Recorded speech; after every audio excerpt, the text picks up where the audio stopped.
This video is brought to you by the Crafts channel. For more exciting party-themed ideas, check out the rest of our special celebrations series. Hi, I'm Abbie Southern and I'm here at the Crafts channel with Corinne Bradd, who's going to show us how to make party garlands Hi today. Abbie. Hi Corinne. Yeah, today we're going to do all sorts of party bits. If you're having a garden party or a street party, birthday party, this sort of thing. And you've got, you know what it's like, you've got loads of bits of paper lying around the house that you don't want to throw out, but they're not actually big enough to do anything sensible with. We all have them. Yeah, well it's great for making things like this bunting chain that we've got here, because there's all sorts of little bits and pieces, you know, concentric circles, Union Jacks and things like this, and it's so simple to make. And also it's a great project if you've got kids at home. You can just cut them out some triangles of card and just let them go wild with them. They can make their own decorations for their birthday party. You can even do their name. Yeah, something personalised. I mean, a school project, you know, if you've got a school fete coming up and you want to decorate the playground, you could get all the kids to do something like that. Oh, that would look great. So get yourself a piece of A4 card, and first of all what you need to do is you need to divide it down the middle, so at about 1/48. Now this time for a change I have actually got my cutting mat set on the centimetre side and not on the inch side, which I've done before and then wondered why nothing measures up properly. Oh. Find the centre point of this middle line here, which is 10.5 centimetres, yeah.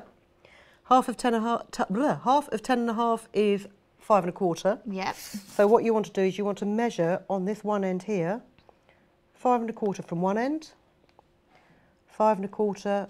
I'm going to have to move it here, 5.25 from the other end. So you've got 3 sections. Yeah, you've got 3 sections, and also do the same on this end as well. And this means that you'll get plenty of bunting out of one piece of paper without too much wastage. Because if you just join up these lines... It's very resourceful. I know, I hate waste. I'm terrible. And that's why I never throw anything away. And that's why you can't move in my house. Yeah.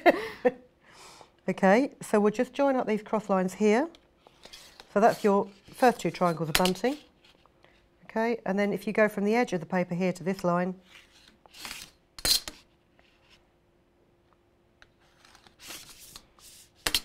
and join it up. So you'll have 6 pieces of bunting. Right. Exactly the same size. Okay. Now I've cut some out already.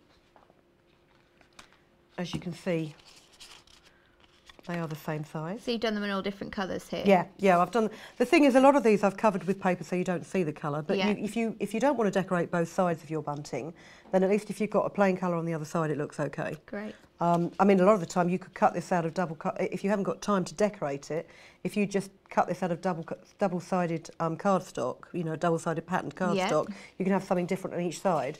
And then all we've done is I've just punched 2 holes in the top corner.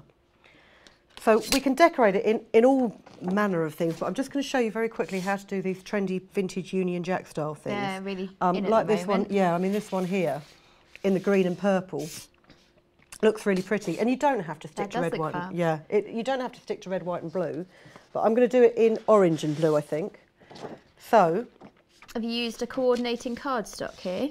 Yeah, well this is a double-sided cardstock, but I'm going to use this colour with the purple. And I can't cut with a pencil, so I'll cut with a scalpel instead. It's much easier.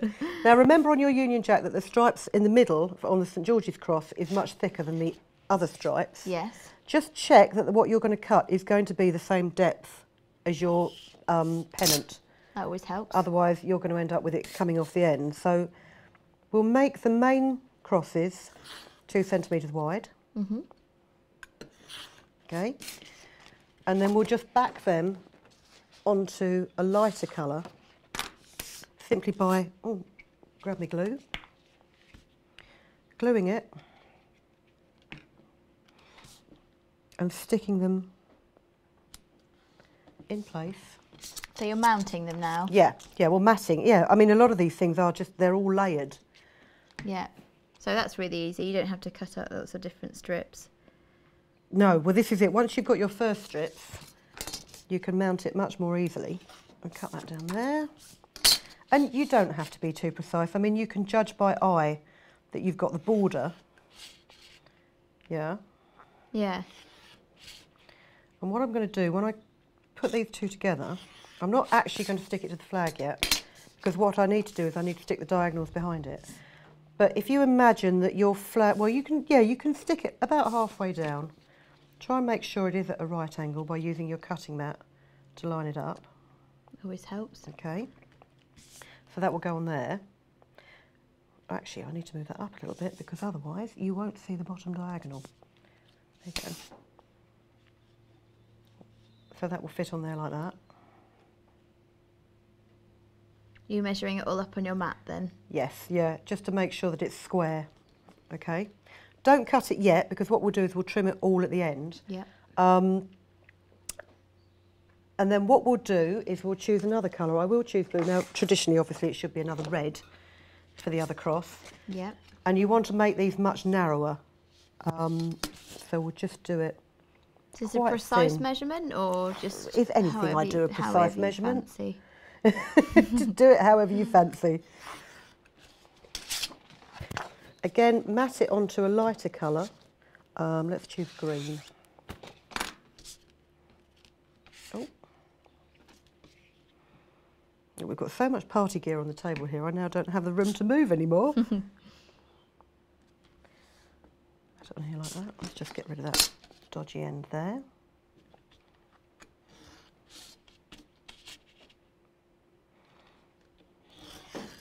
I'm cutting these strips much longer than I actually need. You know, to save paper, once you've done one, you'll be able to suss out how much you'll actually need. You've chosen really nice bright summery colours here, haven't you? Well, this is it. I mean, that's the whole point. You know, as I say, there's loads of bits of paper that I've got at home that I never get around to using. Yeah. And it's such a shame. So I'm just going to mark this here, and I'm going to stick... So you don't do that on the flag, you do that on your mat? No, I should do that on the mat. What I will do is place it over the flag and then manipulate it then because I want it to come out of the corner. Yeah. Okay. Are you still making sure it's square there then? Pretty, yeah, as square as anything ever is that I do. And that's the good thing about the sort of dry glue sticks, because it's not an instant bond. You've then got time to place it where you want it, manipulate it in the right place, and then we'll just glue the whole of the back, holding it tightly.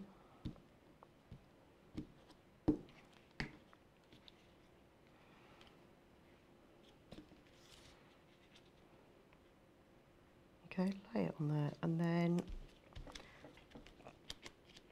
press it down, and then just grab your scissors and trim it to the shape of your bunting. I will have to recut the holes in these, obviously, because I've covered up these holes. Get the idea though. Yeah.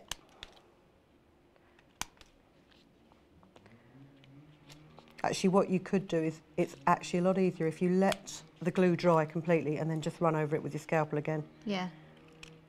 But don't do it with the scalpel while the glue's still wet, because if you've got a slightly blunt blade, it will then move the pieces that you've stuck down, and it will, you know, you'll cut it and it won't be cut at the right place. So there you go. Oh, that looks And there's brilliant. your little Union Jack pennant. So that's one way of doing garlands, and I believe you've got some supplies there to show us another really simple way of making garlands. Yeah, I have. I've cut some strips of paper, 2.5 centimetres by 20 centimetres, just from some scraps of coordinating paper, or you can use different ones depending on how long you want to make it. And you start off by making a loop of the paper with the white in the middle. So I've ripped up some little double-sided tape here because I find that's easier than glue. If you just put that across the top, they're similar to the ones that you used to make in school. But obviously using paper now. So that's one loop. And you quickly make another loop around it. Oh, I see, thread it through the middle with the white in the middle again. And then you just continue on doing that until you have as long as you want to either go across a room or around your Christmas tree at Christmas time, whatever you want really. They're great to make with kids because they're really fast. When she was bored. Yes. But they do look great, don't they? I mean, They do. And again, if you store these well, then they will last. You know, all right, if you're going to ram it in a plastic bag and stick it in the bottom of the cupboard under the stairs, they won't last. But if you take care of them, they'll last, won't they? Yeah.